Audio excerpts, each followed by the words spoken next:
Voltamos ao último bloco da entrevista com Gustavo De Biasi, falando sobre as manifestações do Brasil e aqui no estado do Espírito Santo. Gustavo, como falávamos da questão da terceira ponte, houve esse movimento importante. Agora, uma questão que sempre é colocada, né? A manifestação foi maravilhosa, no meu entender, né? Eu participei, inclusive, daquela marcha dos 120 mil, né? Eu fui à rua, encontrei com amigos, pessoas com as famílias, e foi um ato de patriotismo, acho, né? Do brasileiro indo à rua, cada um com a sua satisfação.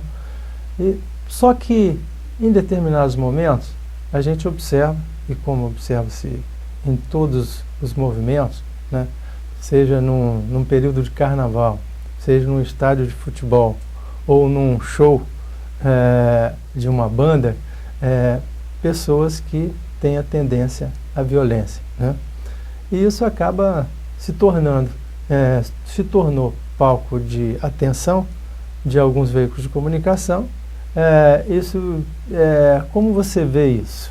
Olha, em todos os lugares, em qualquer processo de massas, onde tenha muitas pessoas, o tensionamento é enorme.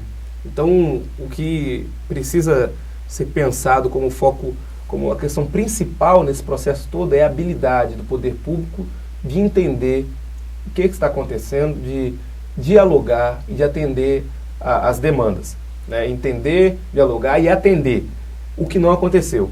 Não aconteceu. Sim. Então, partiu já um princípio de intransigência por parte do poder público. Algumas pessoas, obviamente, são mais radicais, afoitas, e aconteceram alguns atos que não foram deliberados pelo movimento nas reuniões que aconteceram. Não foi algo previsto e nem aprovado posteriormente. Só que é questão de você olhar, quando você está no centro do movimento, está participando, você se afasta um pouco para tentar olhar de mais longe. Você vê que a maior violência cometida aí não é do menino que quebrou uma cabine.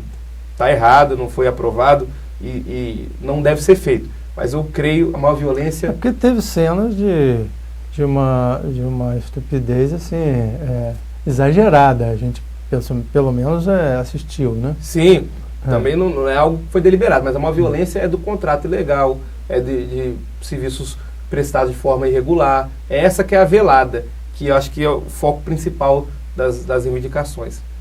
Certo. Então, essa questão de destruição de patrimônio público, muitos empresários, né, comerciantes, médios comerciantes que lidam com dificuldade, tiveram suas vitrines, lojas devassadas, alguns até fecharam as portas depois de que foram quebrados, né? Muita gente saiu do mercado. Muito ruim. Isso aí não é algo que foi deliberado, como eu falei, mas poderia ter sido evitado. Poderia ter sido evitado se o governo antes tivesse sentado com as pessoas, chamado uma equipe para conversar, né? Agora, uma população de 100 mil pessoas numa praça acuada.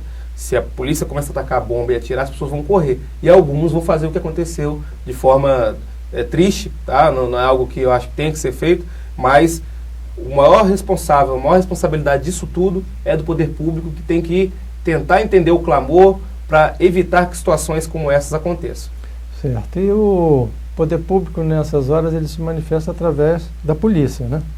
E a polícia brasileira, a gente sabe que precisa de muita instrução, muito treinamento, formação, inclusive salários melhores. Quer dizer, é um trabalho que precisa ser feito pelo poder público, né? Todo país democrático, né, é sujeito a ter manifestações, mas as manifestações têm que ser feitas de uma forma pacífica. Aqueles que transgridem são